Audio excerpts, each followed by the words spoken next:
پیر کی خدمت، پیر دبانا، کھانا پکا پکا کھلانا، یہ سامان اٹھا کے پھرنا، کس چیز کا نام خدمت؟ یہ ظاہری خدمت ہے الگ، باطنی خدمت کیا؟ اللہ کی خدمت کیا ہے؟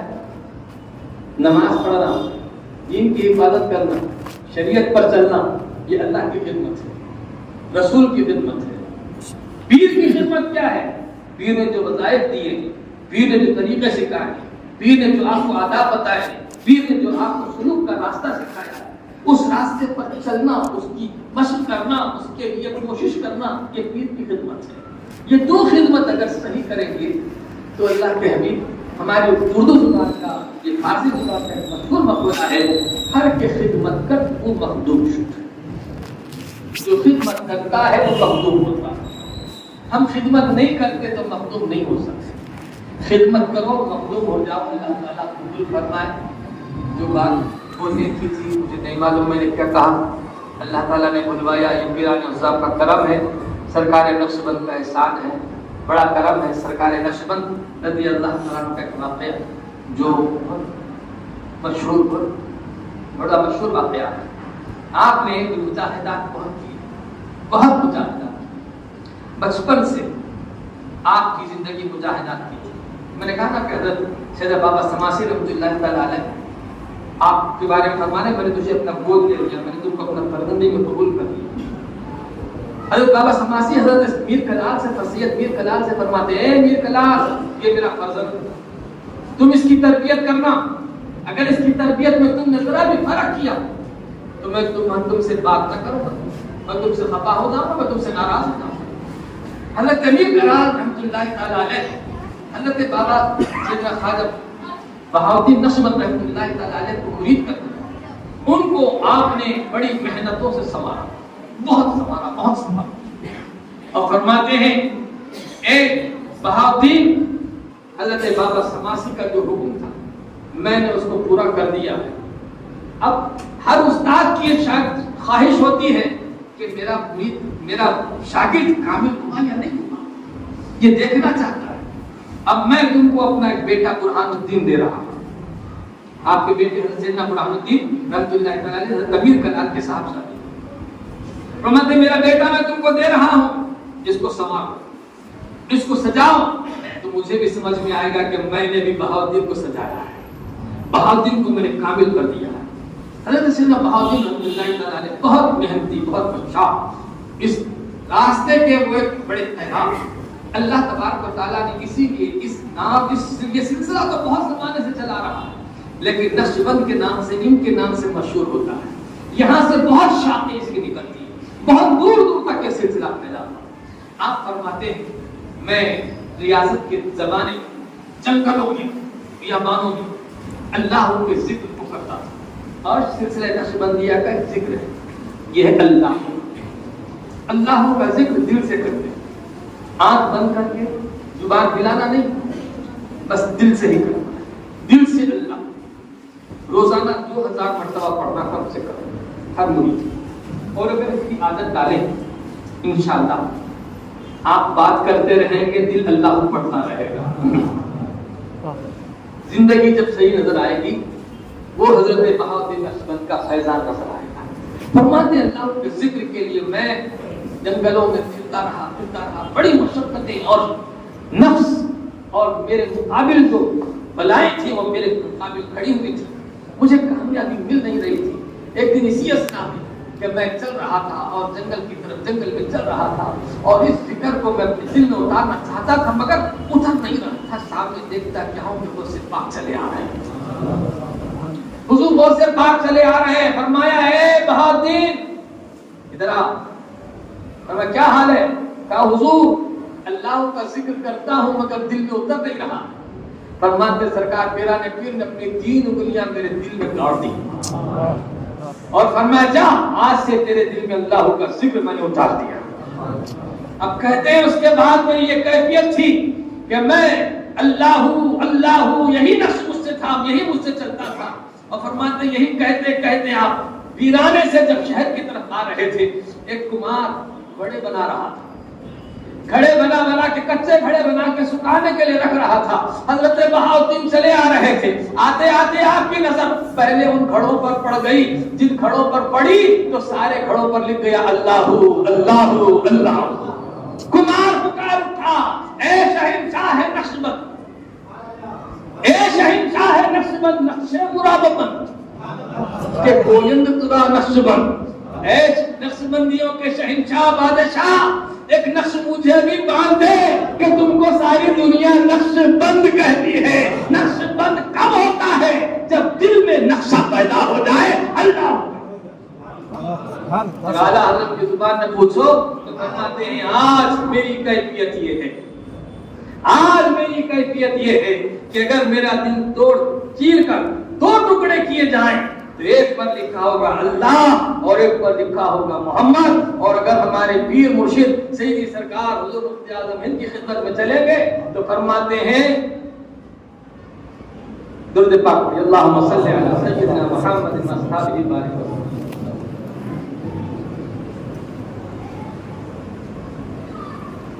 اگر خدا ایک پر ہو تو ایک پر محمد, خدا ایک پر ہو تو ایک پر محمد. اگر قلب اپنا دوبارہ کروں میں, دوبارہ کروں میں. اللہ کریم ہمارے دلوں میں نقش پیدا کر دے اپنی محبت کا. تیرا فرمان ہے اولئک کتب فی قلوبہم الایمان وایدہم بروح منہ. یہی وہ لوگ ہیں جن کے دلوں میں اللہ نے ایمان لکھ دیا ہے, ایمان لکھ دیا. اللہ تعالیٰ نے اپنا نام ہمارے دل میں لکھا. ارے ذرا اپنے وجود کو دیکھو, یہ پسلیاں ادھر 12 ادھر 12, کلمے کو بھی اگر پڑھو گن لو 12 12. یہ اللہ کا نقشہ ہے تمہاری پسلیوں کا پنجرا. یہ دل کو بھی اگر کبھی چیر کر پڑھو تو اس میں لکھا ہوا ہے اللہ. اس کے اندر ایک محراب ہے, وہ بھی تمہیں اللہ کے نقشے میں دکھائی دیتا. جا بجا اللہ نے ہمارے اندر رکھے ہیں وہ نشانیاں اس کی, مگر ہمارے اندر بھی جستجو کی ضرورت ہے. ہم بھی اس کا ذکر کریں تاکہ حقیقت میں وہ نقشہ ہم پر نقش کر جائے. اور نقش بند کا جو نقشہ ہے ہمارے نام کے ساتھ نقش بندی بھی صحیح ہو جائے. اللہ پاک تو وہ توفیق عطا فرما اور اس راستے پر ہمیں کامیابی عطا فرما. راہ معرفت ہمارے لیے آسان کر دے, راہ سلوک ہمارے لیے آسان فرما دے, تیرے محبوبوں کا راستہ چلنا ہمارے لیے آسان فرما دے. وصلی وسلم علی عبدک و رسولک و نبیک محمد خیر خلقک و آلہ و صحبہ و ازواجہ و اہل بیتہ ابنہ الشریف سیدنا و مرشدنا محی الدین عبد القادر جیلانی غوث العالم رضی اللہ تعالی عنہ وارضاه عنا یا ارحم الراحمین یا ارحم الراحمین یا ارحم الراحمین والحمد للہ رب العالمین.